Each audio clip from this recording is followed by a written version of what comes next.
All right, what's up guys? Welcome back to the channel. Today's quick video is gonna be on some ratchet straps. So the billion-dollar question is, what is the difference among these three sets of ratchet straps? And the answer is, this one is dog shit. This one is probably all you need. And this one, if you're crazy like me, is overkill, but I would argue that you also need one of these. And this actually isn't a set. Well, it is, but that's one of them. And then the other one's in my little boat crate down there. So believe it or not, this is what I got after we asked for ratchet straps with the trailer. When I purchased the 2023 Sea-Doo GTX 170, a buddy of mine was there with us, and he was like, this is a brand new trailer, right? What do you mean, does not come with ratchet straps? So they fucking dug these out of the back somewhere, which isn't even really a complete ratchet. It's kind of like a half of one, so you have to really just turn this little guy right here to get it to click and tighten up. So that's like the backup plan of the backup plan. So you will not find a link in the description for that because I don't recommend anybody buy a half-ass ratchet strap, but in the event we need something in a super pinch, we might go to those. So that's that one. What I'm gonna show you guys here in just a minute is these right here that are made in New Zealand and actually go on the back of the watercraft. And then finally, like I said, I tend to do things a little bit overkill.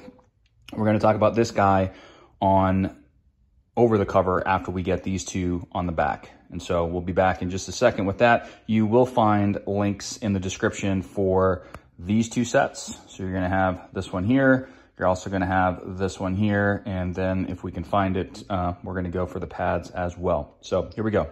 All right, guys, welcome back here. We're gonna go over the straps real quick. You have a loop on this side on the back of the ski. There's the left-hand side of the ski. There's also one on the right-hand side. You're gonna put your first hook through there.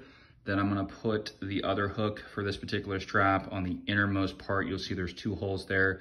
I'm gonna do this one on the innermost part of the trailer. And the goal obviously is to just tape this thing off at the corners and kind of keep it pushed up onto the trailer so that it doesn't come off. So we're just gonna go like this, pull this over here,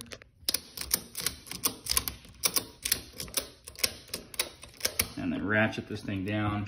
And you'll see there's really not that much movement here. I can probably get one more click. You don't want to over tighten it too much.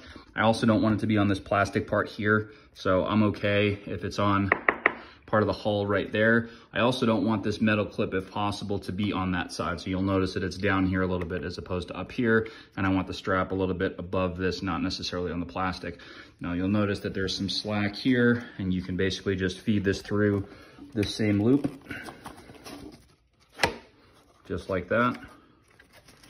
And you really can tie it off any way that you want to, but whatever you need to do to get creative to get it out of the way. I like to just run it through here a couple of times because the other thing that it does is it puts a little bit more space in this loop right here so that this S hook, in the event that ever did come loose, it's not as easy for it to come out.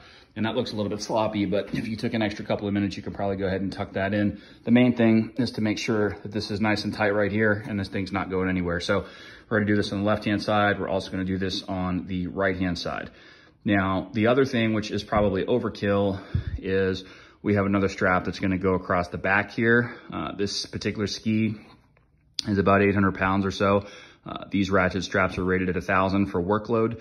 I did have some green ones that were only rated at 500 pounds, and those probably would have been fine. I actually used two of them before I got these ones on the corners here, but being as anal as I am, I decided to go ahead and get the ones, that were rated at 1,000. So the other thing you'll notice is this blue pad right here. This is to keep this metal clamp thing off the ski itself, because you are gonna get this thing pretty tight and you don't want that rubbing up against the ski and putting marks on there. Even though you do have a cover, it also is kind of rough on the cover sometimes. So we got one hook on the outside here, and then we follow this around. You're gonna notice on the outside here, we get another hook. And once again, probably don't need it on this side, but I went ahead and put this here anyway. We got a little bit of padding where the strap's gonna be on pretty tight there. And so on this one, simply gonna pull it back a little bit.